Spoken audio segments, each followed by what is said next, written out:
कंगना रनौत पर फिर हमलावर हुए कांग्रेस प्रत्याशी विक्रमादित्य सिंह। आरएसएस और विश्व हिंदू परिषद से पूछा सवाल, उनके खान पान को लेकर उठ रहे हैं सवाल। आरएसएस और विश्व हिंदू परिषद अपना स्टैंड करें क्लियर, उन्हें भाजपा ने प्रत्याशी बनाया है, क्या वो सही है? हिमाचल में 98% लोग सनातनी, वहां उनके खान पान की ही हो रही बात, क्या वे ऐसे प्रत्याशी का समर्थन करते हैं? आपदा में हिमाचल की नहीं की मदद। दिल्ली दूर की बात तो आप छोड़ें, कहाँ जहाँ जहाँ उनके घर है, कम से कम वहाँ के लोगों के साथ दुख दर्द अगर उन्होंने उस समय रखे होते, साझा किए होते, तो निश्चित तौर से हम उनका इस चीज़ के बारे में बात करते। मगर उनका कोई योगदान नहीं रहा, नकारात्मक उसमें भूमिका रही। जब उनको सहयोग देने की बात आई प्रदेश सरकार को, तो किस तरीके के उन्होंने एक्विजिशन सरकार के ऊपर लगाए। कभी उनका सर्वर डाउन हो गया, कभी कोई ट्रांसफ़र नहीं हो रहा, ऊपर से फिर उस चीज़ को पब्लिसाइज़ किया जा रहा है। दान जब दिया जाता है तो एक हाथ से जब देते हैं तो दूसरे हाथ को उसके बारे में पता नहीं होता है। हमने भी अपनी सैलरी से जो है दान दिया है, मगर हमने तो कभी उसके बारे में कोई ड्रामाबाजी नहीं करी। हमने तो कभी मीडिया में आके नहीं कहा कि इतना पैसा हमने दिया है, इतना नहीं दिया है।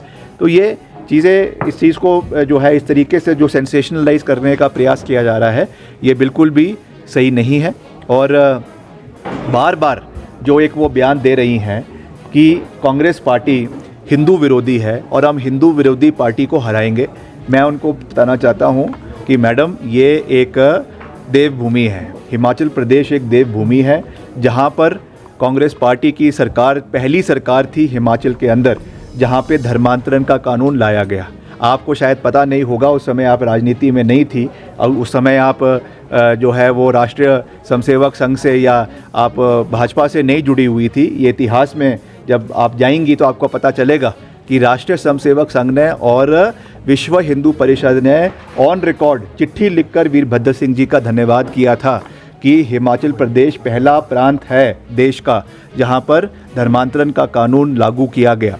हिमाचल में करोड़ों रुपए हमारे मंदिरों के जीर्णोद्धार के लिए अगर किसी सरकार ने दिए, कांग्रेस पार्टी की सरकार ने दिए।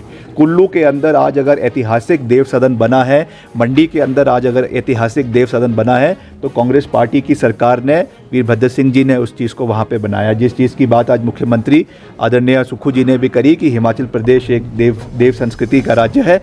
यहाँ पे इस तरीके की बातें कर लोगों का ध्रुवीकरण, लोगों को बांटने का जो प्रयास ये सरकार कर रही है, ये पार्टी कर रही है, कंगना जी कर रही है, ये बहुत आपत्तिजनक है। और मैंने पहले भी कहा, हमें कौन क्या खाता है और क्या पीता है इससे कोई लेना देना नहीं है। मगर क्योंकि मैं राष्ट्रीय स्वयंसेवक संघ का बहुत मान सम्मान करता हूँ, जो उनके यहाँ के प्रांत प्रचारक हैं श्री संजय जी, मैं उनसे ये सवाल पूछना चाहूँगा। मैं विश्व हिंदू परिषद के जो हमारे साथी हैं, जिनका मैं बहुत मान सम्मान करता हूं, उन्होंने मुझे निमंत्रण भी दिया राम मंदिर जाने का, मैं वहां पे जाकर आया, मेरा सौभाग्य है। मैं उनसे ये जानना चाहूँगा, उनकी प्रतिक्रिया जानना चाहूँगा कि आज जो खान पान के सेवन के बारे में बात हो रही है, हिंदू राज्य है हिमाचल प्रदेश जहाँ पे 98% लोग सनातनी हैं, वहाँ पर जो ये खान पान की बातें हो रही है और उसी व्यक्ति को भारतीय जनता पार्टी का प्रत्याशी बनाया है। मेरा कोई व्यक्तिगत राय नहीं है, मगर जो चीज़ें जग जाहिर है, जो चीज़ें आज पूरे देश, पूरी प्रदेश जिसके बारे में चर्चा कर रहा है, राष्ट्रीय स्वयंसेवक संघ का उसके ऊपर क्या स्टैंड है? क्या वो एक ऐसे प्रत्याशी का समर्थन करते हैं जिन्होंने इस तरीके का खान और पान पूर्व में किया है या वर्तमान में किया है? वो चीज़ें तो वो जाने, मगर राष्ट्रीय स्वयंसेवक संघ का इसके ऊपर क्या प्रतिक्रिया है, ये आने वाले समय में जानना बहुत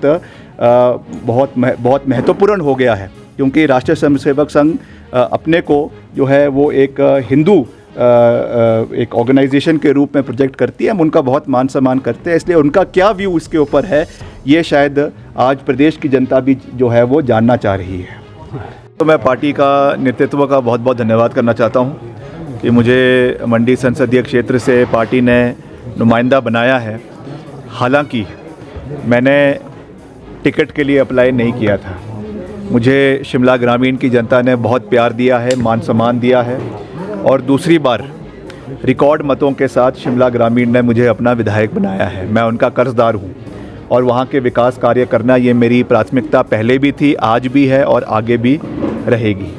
प्रदेश में मुझे मंत्री बनने का सौभाग्य प्राप्त हुआ है और मैंने पूरी निष्ठा के साथ प्रदेश के हर वर्ग के विकास के लिए अपना योगदान मुख्यमंत्री जी के सहयोग से देने का हर संभव प्रयास किया है। आपने देखा कि आपदा के समय में जहां एक समय में 4,500 सड़कें बंद थी, हमने रिकॉर्ड समय में उन सड़कों को खोलने का काम किया। आज मैंने सुबह भी कहा था कि ये हमारे लिए दुर्भाग्य था कि सबसे ज़्यादा नुकसान अगर कहीं आपदा के समय में हुआ तो वो मंडी संसदीय क्षेत्र में हुआ, चाहे वो कुल्लू में हुआ, मनाली में हुआ, बंजार में हुआ, रामपुर में हुआ। हालांकि और राज्यों में और प्रदेश के और इलाकों में भी हुआ, मगर सबसे ज़्यादा जो नुकसान हुआ वो इस क्षेत्र में हुआ। हमने लगातार इस क्षेत्र का दौरा किया आपदा के समय में, दिन रात, चाहे वो मनाली था, चाहे मंडी का मंदिर थे, पंचवक्तर मंदिर था, बड़ा ऐतिहासिक मंदिर है जो पूरी तरीके से पानी के उसमें आ गया था।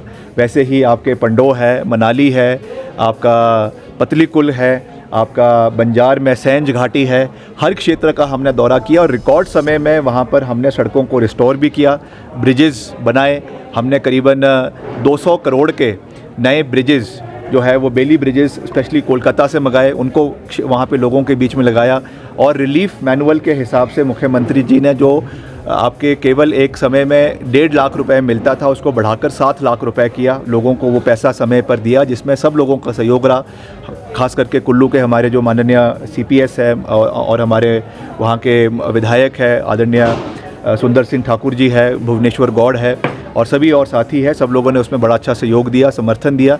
तो आज मैं ये कहना चाहता हूँ कि मुझे जो एक नई दायित्व दिया गया है पार्टी से, क्योंकि मैंने हमेशा अपने पिताजी के दिखाए हुए रास्ते पर आगे चलने में विश्वास रखा है और कोई भी चैलेंज हो, कोई भी लड़ाई हो, मैंने कभी भी उससे पीछे हटने का या उससे बैक फुट पे आने का मैंने कभी भी नहीं सोचा है। तो मैं हमेशा मैं मानता हूँ कि एक बहुत बड़ा संसदीय क्षेत्र है, मेरे लिए भी नया इलाका है, इसलिए हो सकता है कि जो है हो सकता है कि चुनाव जो है वो टफ़ हो, मैं इसमें कोई दो राय नहीं है, मगर मेरे लिए चैलेंज है और मैं इस चैलेंज को एक्सेप्ट भी करता हूं और इस चैलेंज को पूरी अपनी मजबूती के साथ, पार्टी के सहयोग के साथ, सभी नेताओं के सहयोग के साथ, पार्टी के कार्यकर्ताओं के साथ और सभी नेताओं के आशीर्वाद के साथ हम लड़ेंगे और इस जीत को सुनिश्चित करेंगे। ये मैं आपको पूरा जो है वो विश्वास दिलाना चाहता हूँ। मैंने पहले भी कहा है कि हमारी प्रतिद्वंदी कौन है इससे मुझे फ़र्क नहीं पड़ता है, मैं उनका बहुत मान सम्मान करता हूँ।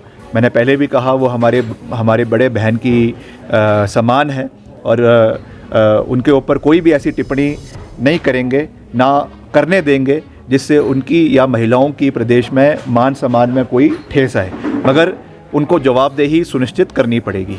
क्या उन्होंने आपदा के समय में क्या उनका रोल रहा?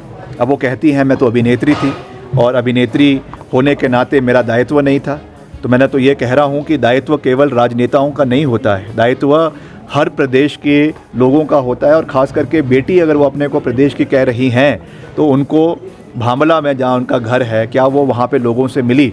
मनाली में उनका घर है, क्या वो वहाँ के लोगों से